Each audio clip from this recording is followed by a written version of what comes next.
clear view to have an international career at all, and never even envisaged I would end up working and living in Japan or Singapore for that matter. So I would say what brought me where I am is not quite that I had the ambition to build an international career, at a very young age, but it's more like, I always worked for an international firm, which offered a lot of international opportunities.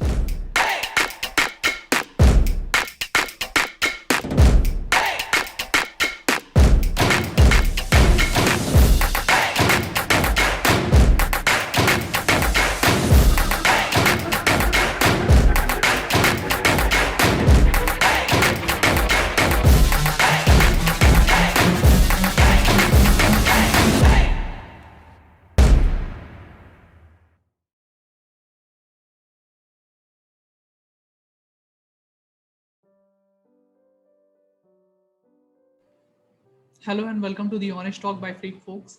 I'm Harsh Pandey. For this particular session, our guest will be Miss Gillian Li ma'am. She's an accomplished trilingual senior regional finance director, Australian chartered accountant, MBA, AGSM, with over 20 years of experience in multinational blue chip corporations including Goldman Sachs, EY, UBS in financial service, real estate, asset management, professional service sectors. Her expertise include financial controlling, finance systems, and process implementations, mergers and acquisitions integration, finance operation strategy, and change management. So, first of all, ma'am, I welcome you to in this session. Thank you so much for joining and agreeing to share your thoughts with us. Thanks for having me here, Harsh. Thank you so much, ma'am. It's our pleasure too. So, moving to the topic of today's session, which we have chosen is tips for building an international career. Ma'am, my very first question to you is, or rather, it's a kind of request to you, is what we all know is that international career don't just happen; they are carefully planned and built over a period of time. My question to you is, what are the different kinds of opportunities available in today's world when we are talking about building an international career? Okay, so first of all, let me just say again, thank you for having me here to speak on your channel. And I do hope that, the viewers of your channel will be able to get some useful tips and information on how to build an international career. So I think before we even start to the topic, we should really define what is international career. So we assume everybody knows what it is, but then I think for me personally, it means to be working and living in country or countries which have a different culture. It's just a foreign from the country that you grew up in or where you call home. And, we want to make a distinction of, say, working and living in a foreign country versus just visiting there on a short business trip. I think it's fantastic to be able to travel internationally on short business trips as well. It's really a great aspect of having a successful career. However, the understanding and the exposure and how much you can really delve into the local culture is fairly limited. Just because the fact that you're living in a hotel, you're not exposed to the daily living of the country that you're visiting, and you know that you're going to be out in a few days' time. Whereas if you go there for an extensive period, there's a lot more learning and exposure to the local culture. So I think for this, for the purpose of this interview, I would just define it as someone who's posted to an overseas country for a reasonably extended period of, say, over 6 months. So that's where we're going to talk about, international career involving living and working in a foreign country for a relatively extended period. So, and then maybe just for the viewers, I know that you've done that great introduction, but I'm Chinese Australian, and I am currently living in Singapore. I've been here for the past 10 years. And before that, I lived in Tokyo, Japan for 8 years. And I also lived in Australia and China, worked and lived in those countries. So I guess I do consider myself having a fairly international career. And I worked as an auditor and an internal auditor and a management consultant in my past career as well. So I've done a lot of short-term international business trips all across US and Europe and Asia. However, when you asked me to talk about international career, it did make me think, I never intended to live in Singapore. I never intended to live in and work in Japan. It wasn't something that I grew up and set my aspiration to do. So, how much of that is by chance? Is my career path and my experience is typical of how people pursue an international career. So I actually surveyed a lot of my friends and colleagues and acquaintances as well. So for those of you who don't know, Singapore has a population of 5.7 million, and with over 1 million of foreign professionals working and living in Singapore. So this is actually a great place to get a broad cross-spectrum of a much larger sample of all these people who are successfully pursuing an international career. So I wanted to hear what they have to say as well, to kind of get what are the typical kind of success cases, right, of someone who's able to get to have international career.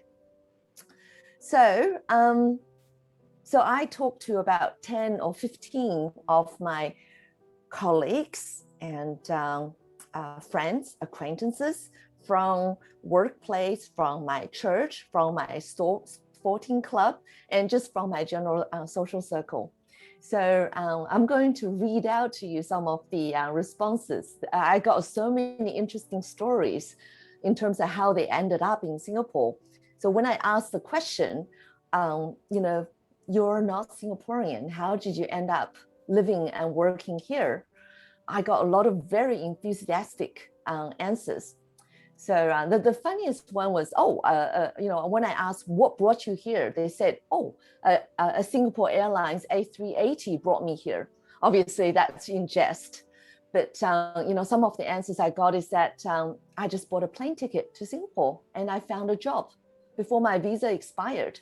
So these are the true adventurers in spirit who just came without no specific purpose, without possibly knowing people here. They're just explorers. And then the others is networking. I got a job in Singapore from US by referrals. So these are the people who just know the right people. And then, there's some are really kind of setting up sites on an international career from a young age. So one of them said, in my first interview out of university, I was asked why I would want to work for an international accounting firm. And my immediate answer was, I wanted an international career. So this is probably more along the ways of what you're saying. And, I had people telling me that they worked in Nigeria, India, Malaysia, then Singapore. But as they got older, they're more and more likely to choose for personal safety, quality of life, and standard of living. So as you progress in life, even though you continue to choose, international career, your perspective and the criteria would change. And then, people talking about language skills and saying that, I know Spanish. So that's how I was able to travel in Colombia and Mexico and ended up working there. And then, others saying that I got the job overseas because I am the perfect candidate, because I study international economics and I know Russian and I am the best qualified candidate for the job. So these are professionals in finance, banking, IT, in engineering, science, pharmaceutical, advertising, management consulting, shipping, and various fields. I really think there are so many opportunities to build international careers and in so many different fields and industries and professions. And a lot of different ways to get there. So I think you've chosen a perfect topic with lots of very rich content to be able to discuss. I hope that it's a good introduction for us to get into our topics. Indeed, ma'am, it was really a very great answer from your side, and I think the viewers those who are watching, they are surely going to find this insightful. Not only I think, but I do strongly believe this. Ma'am, my next question to you is: what we all know, international careers require a long-term commitment, which is obviously not your part. We all know you need to invest in yourself to build an international IQ. The process eventually becomes a lifestyle and outlook on life, a commitment to internationalism and cross cultural learning. It is an interesting and creative process. Go forth, the word is your teacher. My question to you is how to build an international career profile. So, first I thought it's a bit of a myth, right? To build an international career, you need to set out at a young age with an aspiration to say, I want to build an international career. I didn't really have a clear view to have an international career at all, and never even envisaged I would end up working and living in Japan or Singapore for that matter. So I would say what brought me where I am is not quite that I had the ambition to build an international career, at a very young age, but it's more like, I always worked for an international firm, which offered a lot of international opportunities. And I always wanted adventure. So I was, into lifelong learning. I wanted to learn and experience things I've never done before. So I kind of think those are the factors which got me to where I am and helped me prepare to pursue an international career. And then through talking to, all these friends who have done equally well, who have built successful international careers as well, I found there are a few common themes. So I would say the first one is attitude. So be open for new experiences, for adventure, because there could be setbacks, there could be a lot of challenges. But if you go out there to say, I am prepared for anything that, may come my way, that would set you up for an international career. The second thing is that, it's quite basic. Have set up the right skills, what I would say ability. Develop a skill that's in demand so that you can take with you to any location, any organization. So that is your asset. And then the third thing is to be at the right place at the right time. But the thing is that, how do you know you're at the right place or at the right time or not? The fact is you don't know. So when the opportunities come up, seize it. So, join an international firm to maximize your opportunities to move overseas, to be able to work overseas. Make it known to your manager, to people around you that you're interested in an international posting. And also when the opportunity comes up, seize it, right? So even if you're not working for an international firm, you could be networking at conferences at international locations, study a foreign language, and perhaps your company may be expanding into a country. So be prepared for those kind of opportunities. Set yourself up to maximize your chance to be able to move to different fields and different countries. So ultimately, from the company's point of view, they're looking for the best candidate for the job. So they're looking at you as having the right skills and also, suitable and low risk, in the sense that you're not likely to go there and immediately kind of want to go home. And that you're adaptable, you can adapt to different environment, different challenges, and have a reputation for being flexible, personable, for being a team player, to be able to get along with people from different cultures. So these are some of the things that could set you up and give you a head start on starting an international career. Right, ma'am, you have told many important things. You have told how positive attitude actually helps, how actually they need, and how actually if you are prepared with in demand skills, then that will how help actually to build your international career. And you have told many important things. You have told about the means basic skills which are needed we need to build. My next question to you is, working abroad is both a great opportunity and major challenge, which is quite obvious on a personal as well as a professional level. As you have good experience, my question to you is, what are the advantages and disadvantages of building international career in your opinion? Speaking from personal experience, an international career just offers you opportunities for tremendous personal growth, just exposure to new experiences, new sights and sounds.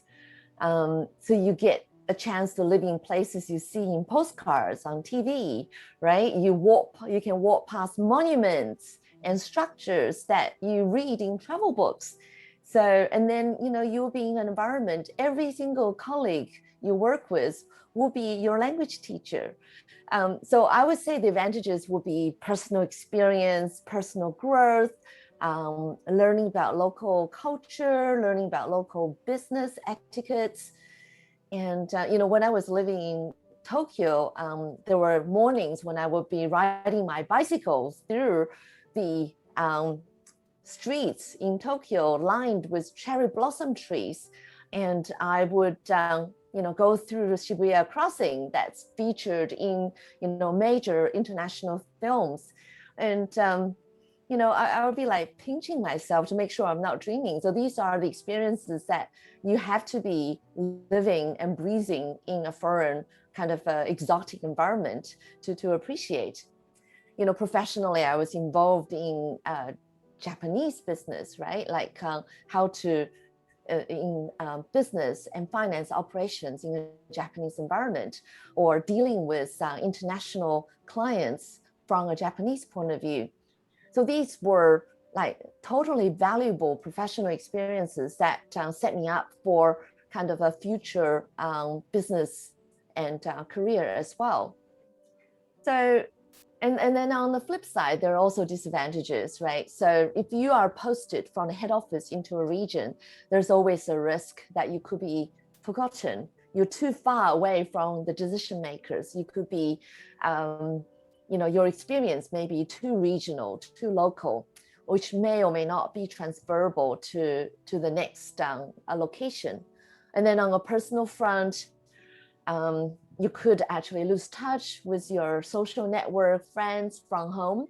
And then if you have a partner, it's very challenging to coordinate a dual career in a foreign location as well.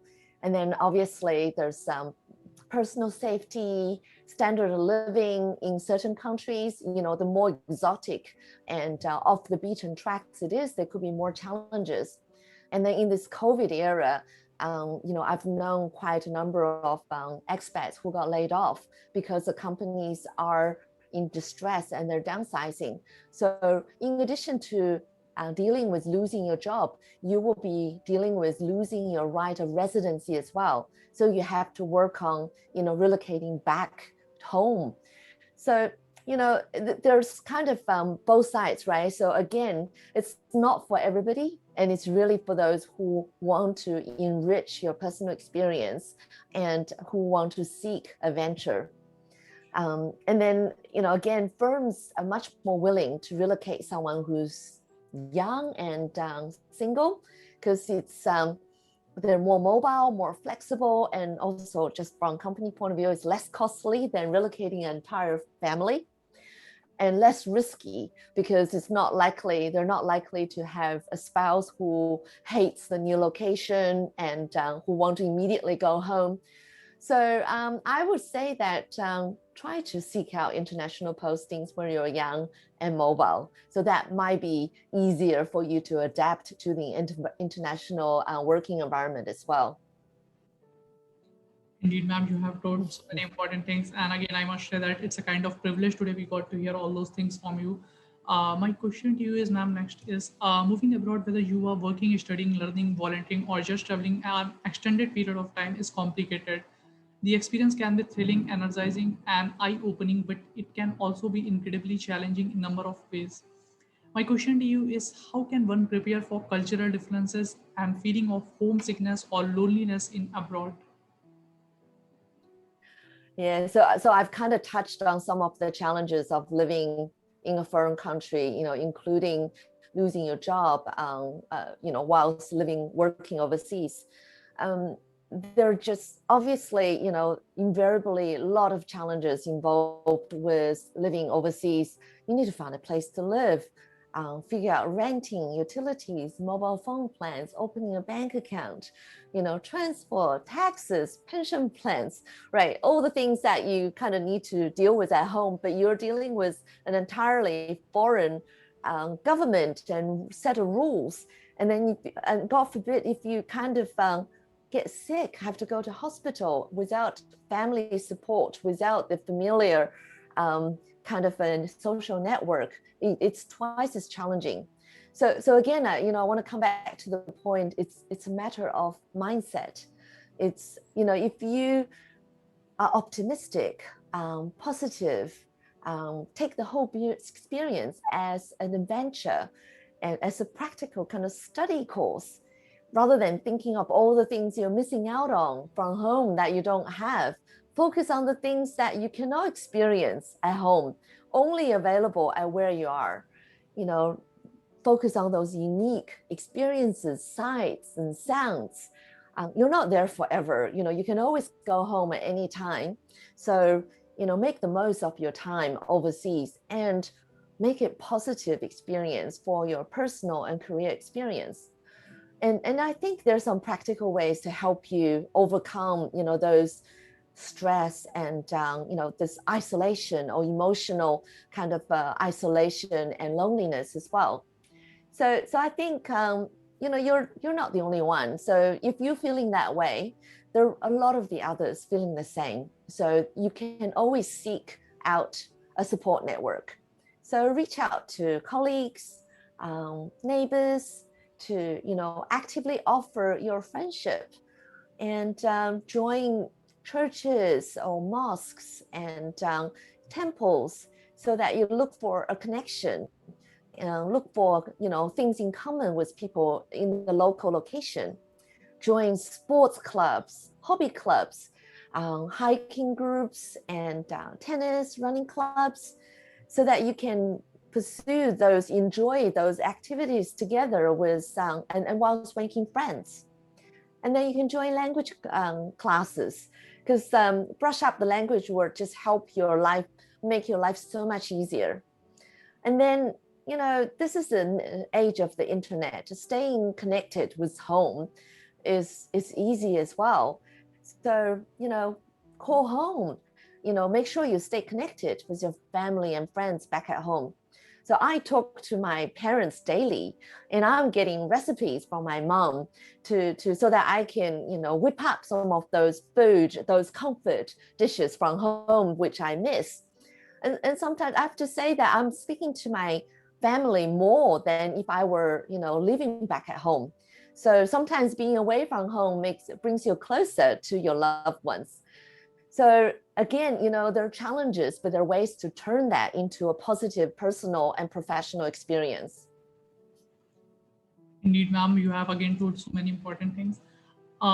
Yeah, language is one of the important aspect which you have already talked in one of your previous answer.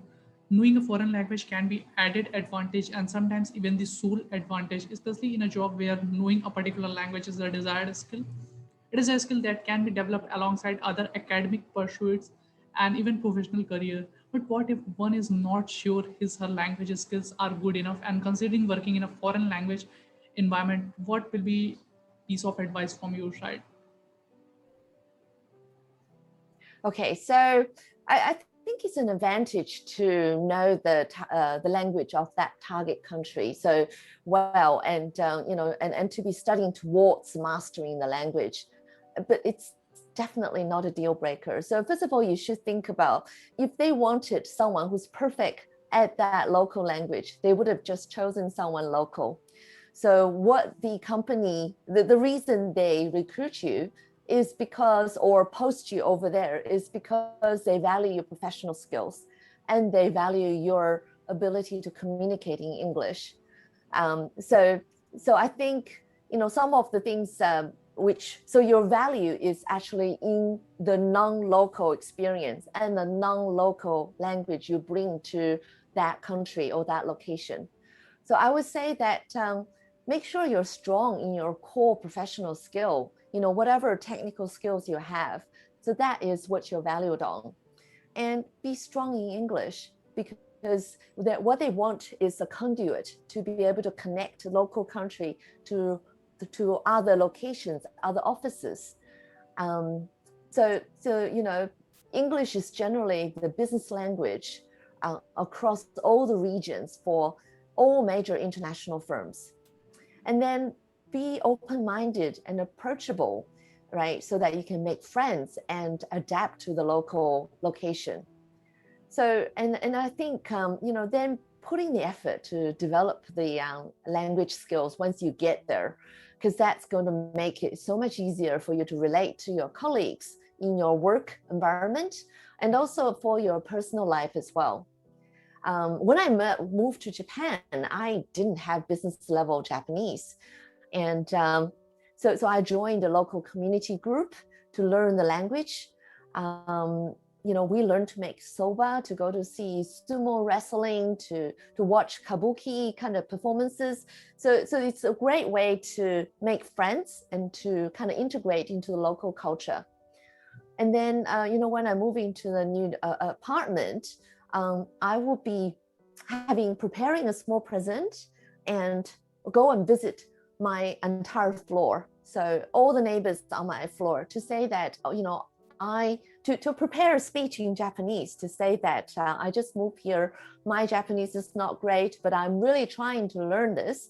And I really appreciate an opportunity if you can, help me to practice Japanese. So with that sort of attitude, everyone is very kind and welcoming and supportive, because they like the fact that you respect their culture, you respect their language, and they know that you're making an effort, and they know that it's not easy to move to a foreign country and live there. So I would say that language is not a deal breaker, but do make an effort to do that and be humble, and to know that every single local person living there speaks the language better than you. So, there is no ego involved whatsoever. And that's the best way to actually gain support and welcome from all the local people. Indeed, ma'am. I think it's a great advice from your side. And thank you so much for sharing all those things and all those of your personal examples. I can say there's a lot more to learn from you, but today I don't want to take you much time. So moving to my last question of this session. Actually, this question is, at last, what will be one piece of advice would you like to give to all the viewers, those who are watching this session? They are looking to build an international career. Okay, so I think I'm going to just reiterate the common traits I have observed, through all the friends and acquaintances I have spoken to doing this exercise in preparation to speak with you. So be good at your core skill, and have a positive attitude and seize opportunities whenever they come up. So practically speaking, if you're still at university, be good at studies. Just try to do your best. And if you're working, try to do your job well. And, try to target international, multinational companies, which typically offer more international opportunities if that is where your passion lies. And then make everybody know that, make it known that you are interested in international postings. Again, seize opportunities when it comes up. You never know what shape or form that opportunity will look like. Take it up and be adventurous, and have positive thinking, believe that positive things will come out of it. So ultimately, pursuing an international career is about enriching your personal experience, at the same time developing a good and fulfilling career. So there are a lot of ways to achieve this. And these are some of the personal takeaways from me and all my friends who are in international careers here. So I hope that this is useful for the people who are viewing this. And I wish everybody great international career. Indeed, ma'am, it was really a very wonderful advice from your side. And again, I have to say the viewers those who are watching, they are surely going to find us insightful. Thank you so much, ma'am, for joining and giving your important time. I must say it's a kind of healthy conversation with you over the topic. Thank you, ma'am, for joining. Thank you. Thank you for having me here. Thank you so much, ma'am. Thank you, ma'am. On the ground is where I stand. Never give up, that was always the plan. It's so cold outside. I'm alone, I'm alright. It's so cold outside. I'm alone.